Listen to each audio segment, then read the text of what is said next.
Nagsimula na rin magpulong sa isang hotel sa Pasay ang mga ministro ng Trade at Foreign Affairs na miyembro ng APEC. Bago ang meeting, nag-alay ng dasal ang mga ministro para sa mga biktima ng serye ng mga pag-atake sa Paris sa bansang France. Mula sa Pasay, nakatutok live si Sandra Aguinaldo. Sandra. Mel, dito sa kinalalagyan ko sa International Media Center ay naging sunod-sunod naman ang binigay na briefing sa atin ng organizers ng APEC. At ngayong araw din po ay nagkaroon nga ng pagpupulong ang mga ministers ng 21 member economies. Bukod dyan, bukas po inaasahan na darating sa bansa ang marami sa mga APEC leaders. Kaya naman puspusa na ang paghahanda. Naabutan ng GMA sa mga taga-DPWH at MMDA na nagbabaklas ng arkong may nakalagay na Welcome APEC Delegate sa may EDSA Buendia. Ito ay matapos bumagsak ang katulad nitong arko sa bandang Philippine International Convention Center sa Pasay City, kung saan isasagawa ang APEC Leaders Meeting simula ngayong Miyerkules. Ayon sa PNP, isang police car ang tinamaan. Marahil daw dahil sa malakas na hangin kaya bumagsak ang arko sa PICC. Papalitan pa rin naman daw ang arko pero para maiwasan ang ganitong insidente, binaklas na rin ang nasa Buendia. Bumagsak man ang arko, mainit pa rin ang pagtanggap ng Pilipinas sa mga delegado na nagsimula ng magdatingan ngayon.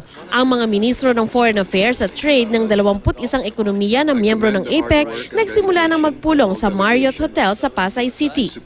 Sa 2 araw na APEC ministerial meeting, pag-uusapan nila kung paano palalakasin ang services sector kung saan milyong-milyong kababayan natin ang nakikinabang. Nais din nilang palakasin ang mga maliliit na negosyante para makayanan na makipagsabayan sa pagdagsa ng mga imported na produkto na maaring pumatay sa kanilang kabuhayan.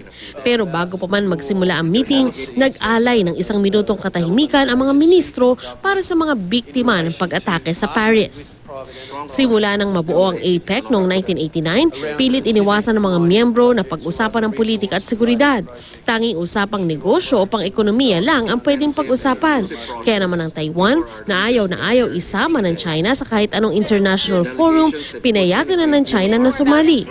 Ito rin ang dahilan kung bakit mga ekonomiya at hindi bansa ang pwedeng itawag sa mga miyembro ng APEC.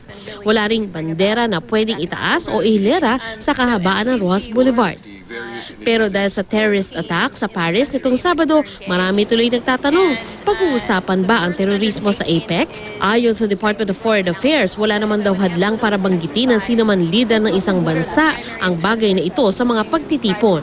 Ang APEC naman, kino-cover nito lahat ng bagay na maaaring makaapekto sa trade and investments.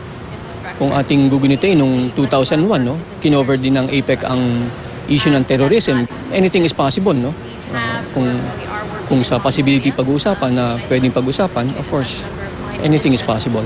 The world's changing. That's why our focus this year is on inclusion. We need to include everybody in prosperity. Mel, para lang mabigyan ko yan idea, no? Yan, ganyan kahigpit po ang seguridad dito. Kahit na puro mga media kami dito, no? Ini-inspeksyon ang bag at dumadaan kami sa metal detector at kailangan po may proper ID. Kung hindi, madedetect po yan ng machine. So yan muna po ang pinakuling ulat mula sa International Media Center, Mel. Maraming salamat sa iyo, Sandra Aguinaldo.